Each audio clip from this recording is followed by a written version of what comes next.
Niungane na wote kumshukuru sana Daktari Hussein Ali Mwinyi, Rais wa Zanzibar na Mwenyekiti wa Baraza la Mapinduzi kwa maono yake makubwa, lakini na kwa nia ya dhati kabisa ya kuhakikisha yale yote aliyotuahidi anaendelea kuyatekeleza kwa vitendo. Kwa kweli hii ni faraja kubwa ya Wazanzibari wote, lakini na Watanzania kwa ujumla.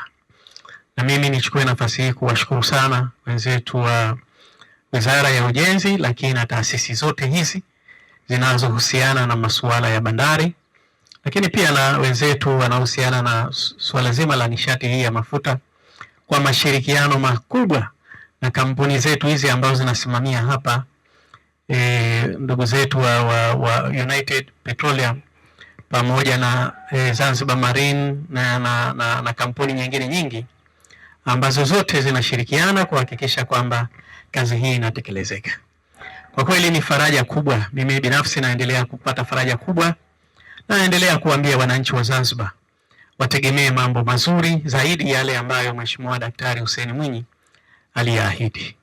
Utekelezaji wa kazi hizi ni ishara ya mafanikio makubwa kwa Zanzibar. Tumeambiwa hapa na wataalamu, uwezo ambao tulikuwa nao wa kuleta mafuta ilikuwa nadhani haizidi lita milioni 2. Sasa hivi tunazungumzia lita milioni 35. Kwa kweli ni hatua kubwa, ni difference kubwa sana. Na kwa kazi hii ambayo inaendelea, naamini kadiri siku zitakavyokwenda, hali ya upatikanaji wa nishati hii ya mafuta Zanzibar itaendelea kuimarika zaidi, lakini naamini na vikwazo vitakapoondoka huko, basi hata bei, kuna uwezekano mkubwa sana wa bei hii ya mafuta kushuka. Lakini kwa sasa hatuwezi kulizungumzia sana hilo kwa sababu bado kwa wenzetu huko changamoto zile zinakuwa ziko nje ya nchi yetu, lakini hata hivyo faida inaendelea kuonekana. Anasema tulivyokuwa juzi sio jana, tulivyo jana sio leo. Na nielekeze tu muendelee kufanya hayo. Bahati njema sasa tumekwenda kisasa zaidi. Kila kitu kitakuwa kiko very transparent. Hakutakuwa na ubabaishaji wa aina yoyote, hakutakuwa na hofu ya aina yoyote. Kile ambacho tunakusudia kukikusanya tutakikusanya electronic. Hatutakuwa na shida ya aina yoyote kumwambia mtu lete registration, uliregister ngapi, alafu na sisi tukasema hapana, mbona meli ilionyesha Tanzania yake ilionyesha kitu kingine. Kwa hiyo mimi naamini kazi hii itaendelea vizuri na inaendelea kuimarisha ustawi wa Zanzibari, hasa katika ile dhamira ya Daktari Hussein Mwinyi kuwatumikia wananchi. Na wengi walidhania kwamba hatutafika hapa, haya yangekuwa ndoto, lakini leo alhamdulillah tumepata taarifa meli zinakuja moja kwa moja, na hii ndio aliyokuwa akiagiza Mheshimiwa Rais afanyike na aliyokuwa akitueleza matarajio yake kwa bandari hii.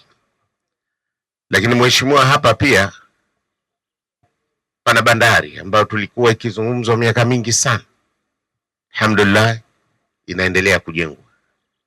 Nadhani sasa hivi wako katika kuweka piles. Sijui kama tutapata nafasi ya kwenda kuona, lakini baharini wanaweka piles, na mwezi wa Septemba inshallah tunatarajia kwamba angalau basi phase 1 iwe imekamilika. Kwa hivyo meli kubwa zitakuwa zinakuja moja kwa moja hapa kushusha makontena, kushusha mizigo.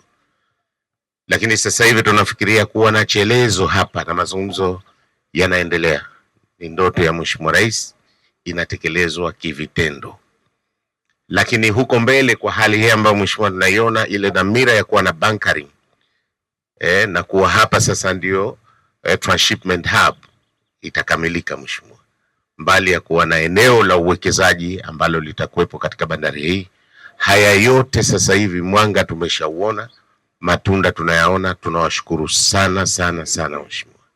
Sisi kwa upande wa ZPC bodi tunajua kama serikali imetutisha mzigo mkubwa, na mzigo huu unatakiwa usimamiwe kwa umakini na uweze kufanywa kazi kama inavyotarajiwa.